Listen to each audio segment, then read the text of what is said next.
We came to the crest of a hill. "Are you ready, Jim?" said the man with the quad. Said the woman with the quad. Jim made a noise. He let go of the wheel by his head, and his carriage began to pick up speed. "You're not going to let him go, are you?" I said. "It's the strongest part of his race," she said.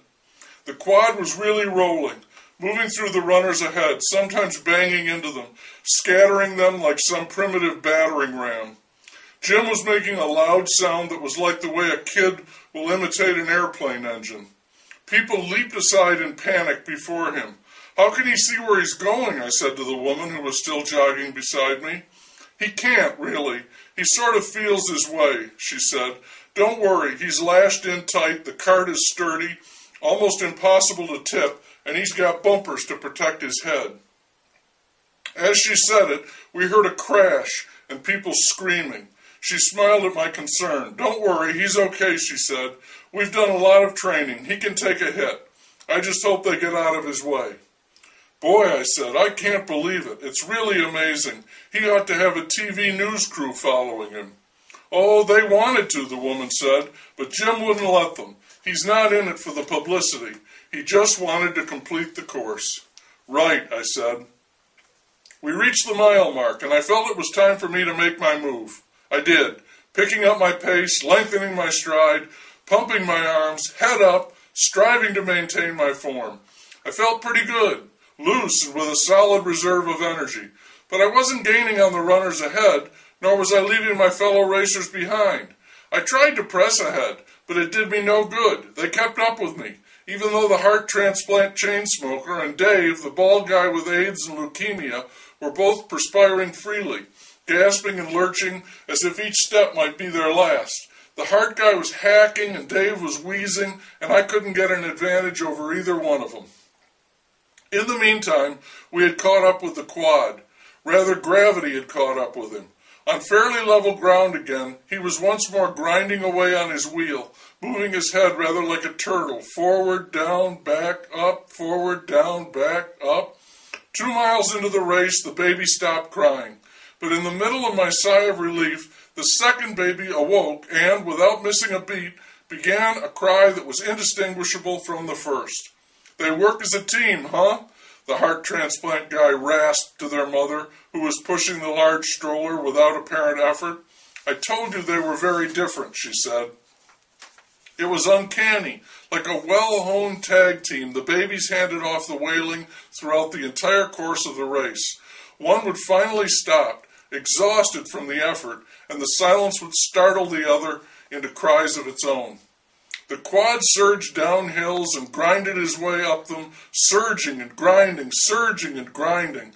Hart and Luke Aids shuffled and staggered every step of the way, looking as if they would fall at any moment. Their reporters noted everything. It was pitiful, but instead of lending them a hand or insisting that they stop, the scribes urged them on, each with a maniacal look in their eyes that bespoke a Pulitzer or maybe a National Book Award. And me? I tried desperately to outrun this crew, but I could not.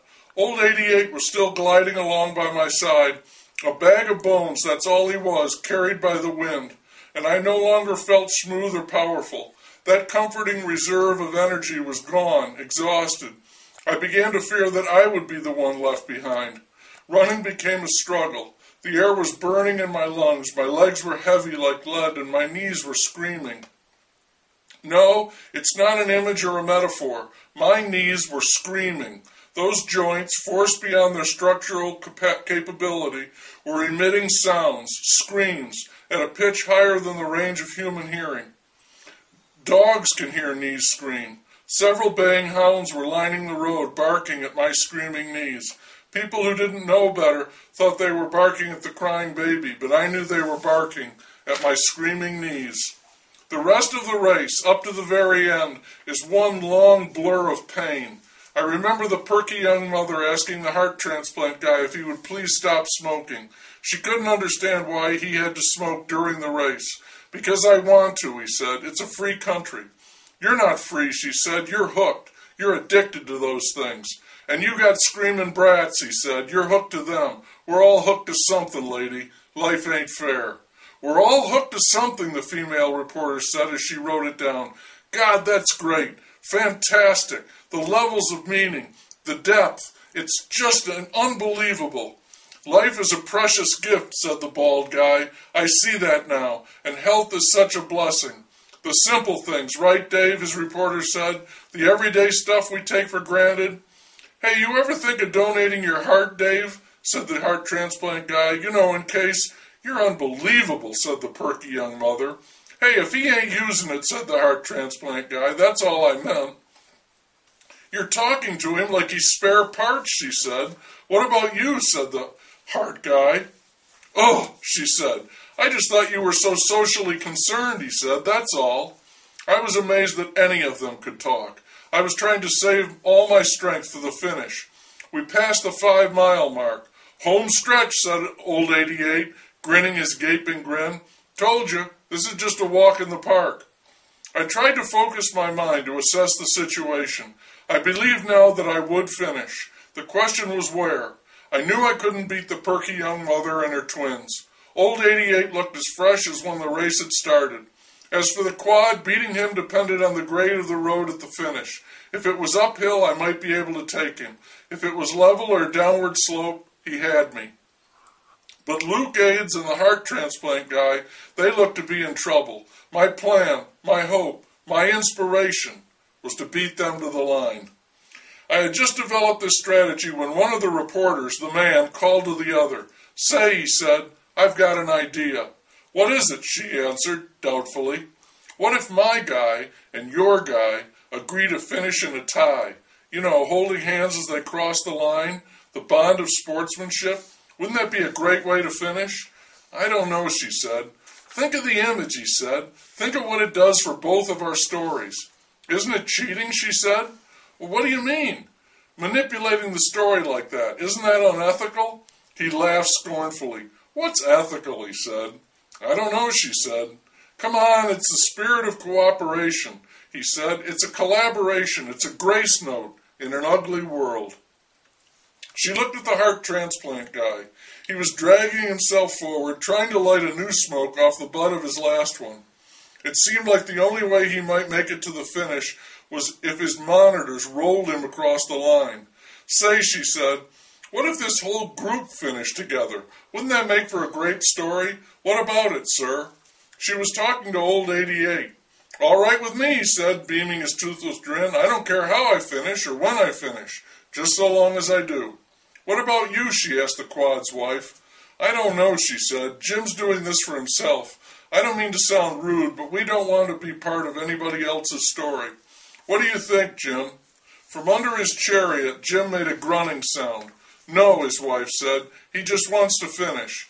"Come on, Jim, think about it," said the female reporter. "A story like this could be an inspiration for thousands of disabled people. Isn't that right?" Jim made another sound, this more of a gasp. "Okay," his wife said. "He'll do it." "Great," said the female reporter. "And would you go along?" she asked the perky young mother with the twins. "Sure," she said. "If it'll make everybody feel better, why not?" "Geez, that's great," said the male reporter. "Those kids in the shot will be fantastic. Look at this cross-section of humanity." "What about you?" the lady reporter said. She was talking to me. We were coming up on 6 miles. I still thought I had a good chance of beating at least Luke Aids and the heart guy. "No," I said. "I'm just running to run my own race." I couldn't speak in complete sentences. "Come on," the male reporter said. "Be a sport." "I am," I said. "I'm going to finish where I finish." "Come on, don't be an asshole," said the male reporter. "No, he's right," said the quad's wife. "It's everyone for themselves. That's what the race is all about." "That's okay with me," said old 88. "Is it a deal?" said the female reporter. "No, they won't go along," said the male reporter. "What happened?" she said. He nodded his head at me. "This guy had to be an asshole," he said. I shrugged my shoulders. Now I could see the chutes up ahead and the timer by the finish line. All the vast sea of bobbing, full-length, skin-tight, shiny black and neon-striped lycra spandex running suits had crossed the line. I forced my weary, worn, torn body to begin its sprint to the finish. The others joined me. The quad moved in front, aided by a gentle downslope. He'd need it because there was a steep rise to the line at the very end. The perky young mother moved out after him, and I tried to draft in her wake. Old 88 matched me stride for stride. The bald guy, Luke Aids, stumbled and fell. His reporter, the man, picked him up, holding him under the armpit, shouted for him to hold up his bags, and started dragging him toward the line. The other reporter grabbed the heart guy and began to pull him. A bell went off in his monitor. "I gotta answer that," he shouted. "In a minute," his reporter said. "That could be my new heart. Wait till we finish." "I'll bet you planned that," the male reporter screamed over at his fellow journalist. "You rigged it." "Would I do something like that?" the female reporter said, smiling over at him. "That's unethical," he screamed. "What's ethical?" she said. "You bitch," he roared back. "Sexist pig," she shouted back. "I told you it was all politics," said the heart transplant guy. "Hold up your bags, Dave," the male reporter screamed, straining for the finish. "Hold up the goddamn bags." Near the entry to the chute, we caught up with the quad, who was grinding his head like mad. I passed him and tried to catch the perky young mother, but I knew I never would. Yet just short of the line she stopped, unstrapped her children, and put them on the ground. She pushed the stroller to the side and backed toward the finish, calling to the babies. "Come on," she said, "you've got to run your own race. You're not going to finish together." Old 88 passed her and crossed the line. She backed over it just before I arrived, but I did beat the babies. Right behind them were the quad, the heart guy, and Luke Aids. "Now answer it," the female reporter said. The heart guy, chest heaving, perspiring like a thunderstorm, sat down and answered his phone. It was the hospital. They had a heart waiting for him. "It's a miracle," he said, hanging up the phone. His reporter was writing furiously. Then, hacking and wheezing, the heart guy toppled over backwards and collapsed. His reporter tossed her pad and pen aside and jumped on his chest, whacking away at him, then going into furious CPR. "Don't you dare die on me," she screamed. Then she shouted, "Someone call an ambulance." Using the phone and the monitor, punching out 911, I did. The other reporter was sitting near the body of the bald guy. I checked to see if he was still alive. I could see his chest rise and fall, could see a faint pulse in his throat. His reporter was weeping. "I think he'll be all right," I said, "and he can go along in the ambulance I just called for that other guy." He wiped the tears away. "It's not that," he said, sobbing. He was scribbling furiously in his notebook. "It's this story. It's this goddamn story. If this isn't fucking human interest, there's no such thing. Did you see that finish? Wasn't it the perfect ending? The guy comes in last. Maybe it kills him, but he finishes. He comes in last. Dead last. Oh yeah, dead last. That could even be the title. What do you think?" "What if he lives?" I said. "I'll work around it," he said. "It doesn't matter. Either way, it's still a great story." "He was last," I said. "I know," he said. "Isn't that great? It's perfect. It's fucking biblical. That's what it is. You know, the last shall be first, the kingdom of heaven, the eye of the needle, and all that good shit." He leaned over and kissed Dave's bald head. "You're beautiful, Dave," he said. "Whether you live or die, you're beautiful, man. You hear me? I love you, Dave."